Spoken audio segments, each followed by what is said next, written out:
प्यारे बच्चों, नमस्कार। आशा करता हूँ आप अपने घर पर कुशल पूर्वक होंगे। आप और आपका परिवार का स्वास्थ्य अच्छा रहे, भगवान से ऐसी मैं प्रार्थना करता हूँ। और कहना चाहता हूँ कि आप घर पर अच्छी तरह से पढ़ाई कीजिए। यदि आपके अंदर विश्वास है, हिम्मत है, तो ऐसी दुनिया में कोई भी चीज़ नहीं है जो असंभव। आप के अंदर एक विल पावर होनी चाहिए, एक दृढ़ इच्छा शक्ति होनी चाहिए। एक अच्छी दृढ़ इच्छा शक्ति यदि आपके अंदर है तो संसार के अंदर ऐसी कोई भी चीज़ नहीं है जिसको आप प्राप्त नहीं कर सकते। इसके लिए आपको हार्ड वर्क करने की बहुत ज़्यादा ज़रूरत है। हार्ड वर्क ही एक मंत्र है जिससे जिससे आपको सफलता मिल सकती है। अपना एक लक्ष्य तय कीजिए। उस लक्ष्य को प्राप्त करने के लिए आपके अंदर एक दृढ़ इच्छा शक्ति जागृत होनी चाहिए। आपके अंदर धैर्य होना चाहिए, साहस होना चाहिए कि मैं उस चीज़ को कर सकता हूं और मैं करूंगा। यदि ये बात आपके अंदर है तो ऐसी कोई चीज़ असंभव नहीं है जो जीवन में आप प्राप्त नहीं कर सकते। इसलिए अभी जो आपका लक्ष्य है, +2 की क्लास है, CBSE की क्लास है, बोर्ड की क्लासेज है आपकी, तो इसमें केवल आपका ये लक्ष्य होना चाहिए। अभी तो आपका टारगेट आपके भविष्य पर होना चाहिए कि आप जीवन में क्या करना चाहते हैं। उसी के अकॉर्डिंग आपने अपनी स्टडी को करना है। आपको एक अच्छा नागरिक बनना है, एक अच्छा विद्यार्थी बनना है, तो आपको हार्ड वर्क की बहुत ज़्यादा ज़रूरत है। तभी आप अपने लक्ष्य को प्राप्त कर सकते हो। आप अपना एक टारगेट तय कीजिए कि मैंने जीवन में क्या बनना है, और उसको प्राप्त करने के लिए आपके अंदर बहुत ज़्यादा हार्ड या साहस की आवश्यकता होती है, दृढ़, बहुत ही स्ट्रॉन्ग विल पावर की आवश्यकता होती है कि हाँ मैं उसको प्राप्त करके रहूँगा। तो ही आप प्राप्त कर सकते हो, और उसके लिए प्रयास बहुत ज़्यादा ज़रूरी है। तो आपको अपनी कठिन मेहनत के साथ साथ अपने घर का भी ख्याल रखना है, अपने माँ बाप का भी ख्याल रखना है। अच्छी तरह से उनका केयर कीजिए, उनके घर के कामों में हाथ बटाइए और अपने लक्ष्य को प्राप्त करने के लिए जी तोड़ कोशिश कीजिए। स्वामी विवेकानंद ने कहा था कि उठो, जागो और तब तक मत रुको जब तक आपका लक्ष्य प्राप्त न हो जाए। तो विवेकानंद की बातों को आप ध्यान में रखते हुए आप अपने लक्ष्य को तय करें और उसको प्राप्त करने का भरपूर प्रयास करें। आपके अंदर इच्छा शक्ति होनी चाहिए कि मैं कर सकता हूं, मैं उसको करूंगा और मैं कर कर रहूंगा। यदि ये चीज़ आपके पास है, ये दृढ़ इच्छा शक्ति आपके पास है, तो जीवन में ऐसी कोई भी चीज़ नहीं है जिसको आप प्राप्त नहीं कर सकते। तो इन्हीं चीज़ों के बताने का आप इन चीज़ों का फॉलो करेंगे, आज से अपना एक टाइम टेबल मेंटेन करेंगे और अच्छी तरह से उस लक्ष्य को प्राप्त करने के लिए आप बहुत ज़्यादा कठिन मेहनत करेंगे। Thank you. अब आप ध्यान दीजिए अपने लेसन पर। कल जैसे हमने आपको बताया था, जो लेसन हमारा चल रहा है पॉलिटिकल साइंस का, वो ग्लोबलाइजेशन, तो उसमें हमने आपको बताया कि ग्लोबलाइजेशन क्या होता है। ग्लोबलाइजेशन एक इंटीग्रेशन होती है, integration of the world economy. जो संसार के बहुत से देश होते हैं उनको आपस में जोड़ने की एक प्रक्रिया होती है, जिसके अंदर हम जो मेन ग्लोबलाइजेशन प्रोसेस के अंदर जो मेन चीज़ होती है उसमें फ्लो होता है, बहुत सी चीज़ों का फ्लो होता है। ये फ्लो क्या है? जैसे कैपिटल फ्लो, गुड्स का फ्लो, पर्सन्स का फ्लो, और इसके अंदर टेक्नोलॉजी का एक महत्वपूर्ण रोल होता है। टेक्नोलॉजी के कारण ही ग्लोबलाइजेशन प्रोसेस आज सफल हो पाई है। इसके कारण ही जैसे वस्तुओं का एक देश से दूसरे देश में जाना, इन्वेस्टमेंट, एक देश के द्वारा दूसरे देश के अंदर इन्वेस्टमेंट करना, व्यक्तियों का बेटर एजुकेशन, बेटर जॉब के लिए एक देश से दूसरे देश में जाना, तो ये सारे के सारे फ्लो कहलाते हैं, ये प्रवाह कहलाते हैं। और ये सब संभव पॉसिबल हुआ केवल टेक्नोलॉजी के कारण। प्राचीन काल के अंदर लोग बहुत ज़्यादा एक देश से दूसरे देश में जाते थे, ट्रेड के लिए जाते, व्यापार के लिए जाते थे। आपस में देशों को जोड़ने का काम ट्रेड करता था, व्यापार करता था। और प्राचीन काल में भी लोग एक देश से दूसरे देश में जाते थे, लेकिन उस समय इतनी प्रौद्योगिकी नहीं थी, इतनी टेक्नोलॉजी हमारे पास नहीं थी। लेकिन आज जो हमारी टेक्नोलॉजी, ग्लोबलाइजेशन प्रोसेस को बहुत ज़्यादा इंक्रीज किया है, वो मेन है टेक्नोलॉजी। जो हमारे इंफॉर्मेशन टेक्नोलॉजी, कम्युनिकेशन टेक्नोलॉजी है, जिसमें हम सूचनाएं आसानी से एक स्थान से दूसरे स्थान पर पहुंचा सकते हैं। आज वर्ल्ड में बैठा कहीं भी व्यक्ति अपनी पूरी की पूरी प्रोडक्शन यूनिट्स पर कंट्रोल दूसरे देश में बैठा हुआ व्यक्ति किसी और देश में आसानी से कर सकता है। ये सब संभव हुआ है केवल टेक्नोलॉजी के कारण। तो ये जो ग्लोबलाइजेशन जो प्रोसेस है, ये सबसे ज्यादा इसको बढ़ावा किसने दिया है? टेक्नोलॉजी ने दिया है। तो उसके अंदर हमने आपको बताया था कि जो ग्लोबलाइजेशन के कुछ एडवांटेज भी है, कुछ डिसएडवांटेजेस भी है, इसके बहुत ज्यादा पॉलिटिकल, इकोनॉमिक और कल्चरल एस्पेक्ट्स भी है, इसके पॉजिटिव और नेगेटिव इफेक्ट भी पड़े हैं, वो हमने आपको पहले बता चुके हैं। कल आपको इसके बारे में हमने बता दिया था। आज जो हम टॉपिक शुरू करने जा रहे हैं वो है what initiative did India take for globalisation. Globalisation की प्रक्रिया में या ग्लोबलाइजेशन को बढ़ावा देने में भारत ने कौन कौन से प्रयास किए। तो इस तरह से आपको बताना चाहता हूं कि भारत को जब आजादी मिली थी, भारत को जब इंडिपेंडेंसी मिली थी, उसके बाद भारत के अंदर औद्योगिक गति इतनी तेज नहीं थी। हमारे जो प्रोड्यूसर्स थे, हमारे जो उत्पादक थे, वो इतने कैपेबल नहीं थे कि वो फॉरेन प्रोड्यूसर से कंपटीशन कर सके। तो उस फॉरेन कंपटीशन से प्रोटेक्ट करने के लिए हमारी गवर्नमेंट ने कुछ रिस्ट्रिक्शंस लगा दिए गए थे। ये रिस्ट्रिक्शंस क्या होती है? ये इंपोर्ट, जो भी चीजें हम यहाँ से एक्सपोर्ट करते थे, इंपोर्ट करते थे, उन पर रिस्ट्रिक्शंस लगा दिए गए थे ताकि हमारे जो डोमेस्टिक प्रोड्यूसर्स है उनको प्रोटेक्ट किया जा सके। ये ट्रेड बैरियर्स कहलाते थे। इंडियन गवर्नमेंट ने इन ट्रेड बैरियर्स को पुट किया इंपोर्ट पर कि दूसरे देश की चीजें हमारे देश के अंदर न आए। यदि वो चीजें आती, हमारे देश के अंदर वो गुड्स आती, तो हमारे देश के जो प्रोड्यूसर्स थे वो उन फॉरेन प्रोड्यूसर से कंपटीशन नहीं कर पाते और हमारे जो प्रोड्यूसर्स है वो एकदम जो प्रोडक्शन यूनिट से वो सारी डिस्ट्रॉय हो जाती। लेकिन उसके बाद गवर्नमेंट ने सोचा कि जब तक हम इन ट्रेड बैरियर्स को नहीं हटाएंगे तब तक हमारे जो डोमेस्टिक प्रोड्यूसर्स है वो कंपटीशन नहीं कर पाएंगे, और जब तक हम कंपटीशन नहीं करेंगे तब तक विश्व के अंदर हमारे जो प्रोडक्ट है वो नहीं बिकेंगे। तो इससे हमारी आर्थिक स्थिति और ज्यादा मजबूत होगी यदि हम ट्रेड बैरियर्स को हटाएंगे। तो कुछ इंटरनेशनल ऑर्गेनाइजेशन भी थे, जैसे वर्ल्ड ट्रेड ऑर्गेनाइजेशन है, उन्होंने भी हमारे वो जो डेवलपिंग कंट्रीज है उनके ऊपर प्रेशराइज किया कि वो अपने यहाँ लगे ट्रेड बैरियर्स को हटाए।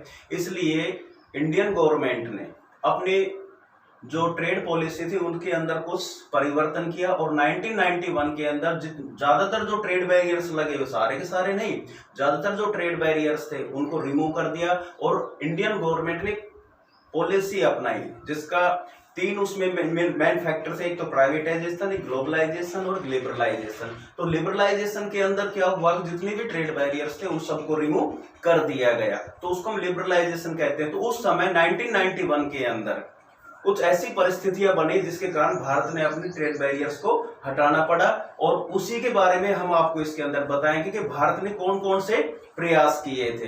तो जो ग्लोबलाइजेशन, जो लिबरलाइजेशन जो प्रोसेस है इंडिया के अंदर, वो 1991 के अंदर स्टार्ट हुई थी। तो उस समय इंडियन गवर्नमेंट ने क्या किया, पहले हमने बताया कि जितने भी ट्रेड बैरियर्स थे उनको रिमूव कर दिया गया था। तो उसके अंदर सबसे पहले भारत ने क्या किया, इंडिया ने क्या, रिफॉर्म इन ट्रेड पॉलिसी। हमारी जो व्यापारिक नीति थी उसमें बहुत ज्यादा बदलाव किया। ये बदलाव क्या क्या थे? सबसे पहले इंडियन गवर्नमेंट ने eliminated existing import licensing system. पहले क्या होता था कि जब हमारे देश को आजादी मिली उस समय हमारे डोमेस्टिक प्रोड्यूसर्स को प्रोटेक्ट करने के लिए लाइसेंस सिस्टम दिया गया था।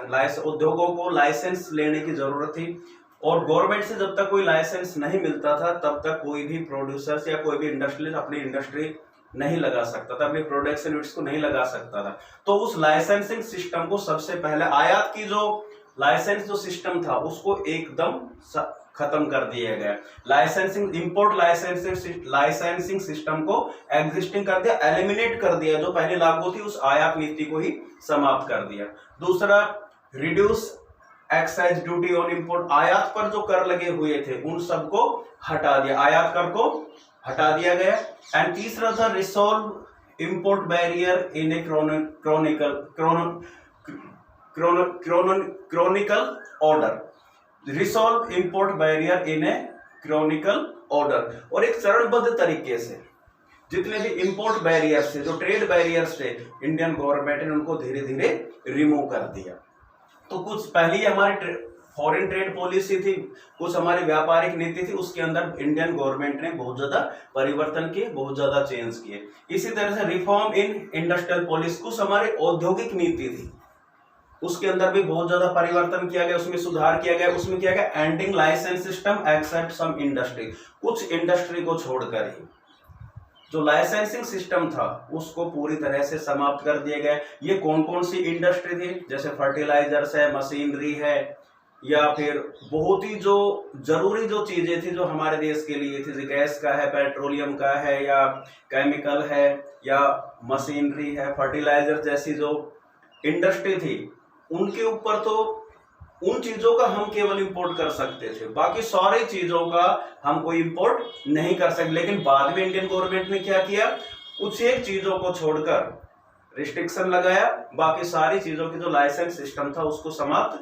कर दिया गया। दूसरा काम, end of investment related barrier from big industry houses, जो हमारे औद्योगिक घराने थे जिनके ऊपर बहुत ज्यादा रिस्ट्रिक्शंस लगाई हुई थी, एंड ऑफ इन्वेस्टमेंट, उनके विनिवेश की जो पॉलिसी थी कि वो इतना निवेश करे किसी इंडस्ट्री के अंदर, बिग इंडस्ट्री के ऊपर रिस्ट्रिक्शंस थी कि वो अपना इन्वेस्टमेंट रिलेटेड जो बैरियर्स लगे हुए थे उन सबको भी समाप्त कर दिया गया।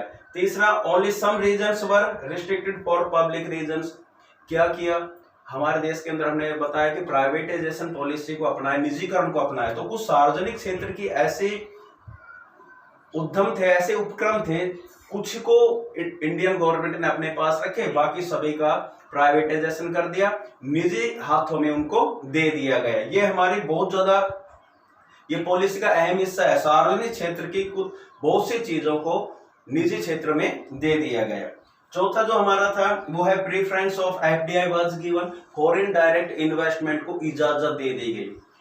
Preference of FDI was given, foreign direct investment, प्रत्यक्ष विदेशी निवेश को इजाजत दे दी गई। और Indian industries were permitted to investment in foreign countries. देखो महत्वपूर्ण रोल क्या है, 1990 आफ्टर 1991 इंडियन जो इंडस्ट्रीज थी उनको इजाजत दे दी गई कि विदेशों में वो अपनी प्रोडक्शन यूनिट लगा सकते। इससे क्या फायदा मिला इंडस्ट्री को, जो हमारे डोमेस्टिक इंडस्ट्री थी वो अपना प्रोडक्शन दूसरे देशों में करना शुरू हो गया, जिससे क्या हुआ कि हमारी जो इंडस्ट्री थी वो मल्टीनेशनल कंपनी बन गई, बहुराष्ट्रीय कंपनी बन गई। पहले वो केवल अपने देश के अंदर ही केवल इन्वेस्टमेंट कर सकती थी, अपने यहाँ प्रोडक्शन कर सकती थी, लेकिन अब इंडस्ट्री को अलाउ कर दिया गया कि वो विदेशों में अपनी प्रोडक्शन यूनिट सेटअप कर सकती है। इस कारण से जो हमारी डोमेस्टिक इंडस्ट्री थी वो किसमें हो गई, मल्टीनेशनल कंपनी में परिवर्तित हो गई। ये बहुत बड़ा फायदा मिला। एक disinvestment was stop in a chronological order for private ownership. अब ध्यान दीजिए, सार्वजनिक क्षेत्र के अंदर पहले क्या था कि जो प्राइवेटाइज जो निजी क्षेत्र था या जो व्यक्ति जो प्राइवेट एंटरप्रेन्योर्स थे वो सार्वजनिक क्षेत्र के अंदर अपना इन्वेस्ट नहीं कर सकते थे, लेकिन बाद में इंडियन गवर्नमेंट ने अपनी पॉलिसी में क्या परिवर्तन किया कि सार्वजनिक क्षेत्र के अंदर कुछ हिस्सा, कुछ ऐसी चीजें सार्वजनिक क्षेत्र की वो निजी हाथों में दे दी गई, उनको इन्वेस्टमेंट करने की इजाजत दे दी गई। इसके अलावा और भी बहुत सी चीजें हैं, जैसे improvement in the exchange rate, improvement in the foreign policy, जो हमारी ट्रेड पॉलिसी उसके अंदर भी बहुत परिवर्तन किया। और कुछ ऐसी चीजें हैं जैसे वर्ल्ड ट्रेड और वो जो वर्ल्ड ट्रेड ऑर्गेनाइजेशन है, विश्व व्यापार जो संघ है, WTO है, उसके अंदर भी बहुत ज्यादा उनकी बातों को बहुत ज्यादा माना गया। और जो इंडियन गवर्नमेंट जब पहले जो कंसेशन देते थे, जो रियायतें देते थे, उनको भी अब बंद कर दिया गया है। अब इस तरह से ग्लोबलाइजेशन प्रोसेस के अंदर इंडिया ने बहुत ज्यादा अपनी फॉरेन पॉलिसी के अंदर परिवर्तित किया, और इसके कुछ नेगेटिव इंपैक्ट भी पड़े हमारे देश के अंदर ग्लोबलाइजेशन के कारण। ये तो फायदा हुआ हमारे डोमेस्टिक और जो फॉरेन प्रोड्यूसर्स थे। अब फॉरेन प्रोड्यूसर्स किसके कारण से, ग्लोबलाइजेशन के कारण वो अपने देश के अंदर, हमारे देश के अंदर भी इन्वेस्टमेंट कर सकते थे, और हमारे देश के जो डोमेस्टिक प्रोड्यूसर्स थे वो दूसरे देशों में जाकर इन्वेस्टमेंट कर सकते थे। इससे हमें फायदा भी हुआ, एडवांटेज भी हुआ, डिसएडवांटेज। ग्लोबलाइजेशन से फायदा तो क्या हुआ कि हमारी जो लोकल कंपनी थी वो मल्टीनेशनल कंपनी में परिवर्तित हो गई। इसके अलावा जो हमारे कंज्यूमर्स थे, ग्लोबलाइजेशन का सबसे ज्यादा फायदा कंज्यूमर्स को मिला। वो कैसे मिला, क्योंकि ग्लोबलाइजेशन के कारण कंपटीशन होता है मार्केट के अंदर, different type of brands goods are available, किसके कारण? ग्लोबलाइजेशन के कारण बहुत ज्यादा वस्तुएं अवेलेबल होती है। अब कंज्यूमर्स को क्या चाहिए? कंज्यूमर्स तो मार्केट में जाएगा, जो सस्ती और बेटर क्वालिटी की चीजें होगी और कम प्राइस में मिलेगी उसको खरीद कर लाएगा। और कंपटीशन के कारण सबसे ज्यादा फायदा कंज्यूमर्स को होता है। और जब मल्टीनेशनल कंपनी हमारी यहाँ आई तो इसके कारण से रोजगार भी बढ़े हैं, लेकिन कुछ डिसएडवांटेज भी थे ग्लोबलाइजेशन के। जो हमारे स्मॉल प्रोडक्शन कंपनी थी, जो छोटे लघु उद्योग थे, वो इस मल्टीनेशनल जो कंपनियां थी जो हमारे देश में स्टैब्लिश, उसके साथ कंपटीशन नहीं कर पाए। इसके कारण क्या हुआ, जो स्मॉल प्रोडक्शन यूनिट्स थी वो सेटअप वो बंद हो गई, उनको बहुत ज्यादा नुकसान हुआ। और due to flexibility in the labour law, flexibility in the labour law के कारण क्या हुआ, जो रेगुलर वर्क बेसिस वर्क पर जो हमारे यहाँ लोग काम कर रहे थे उनका काम छूट गया, वो उनको लॉस, सबसे ज्यादा जॉब सिक्योरिटी नहीं रही, उनके जॉब वो जॉब लेस हो गए। और भी बहुत सी ज्यादा ऐसी चीजें हैं जो एडवांटेज और डिसएडवांटेज इसके अंदर मिले हैं। इससे रिलेटेड क्वेश्चन मैं आपको आज दे रहा हूं कि ग्लोबलाइजेशन, वैश्वीकरण पर भारत ने कौन कौन से प्रयास किए, कौन कौन से कदम उठाए, क्या इसके एडवांटेज है, क्या डिसएडवांटेज है, वो सारे क्वेश्चन मैं आज आपको दे रहा हूं। वो सभी बच्चे अपने फेयर नोटबुक में करेंगे। Thank you.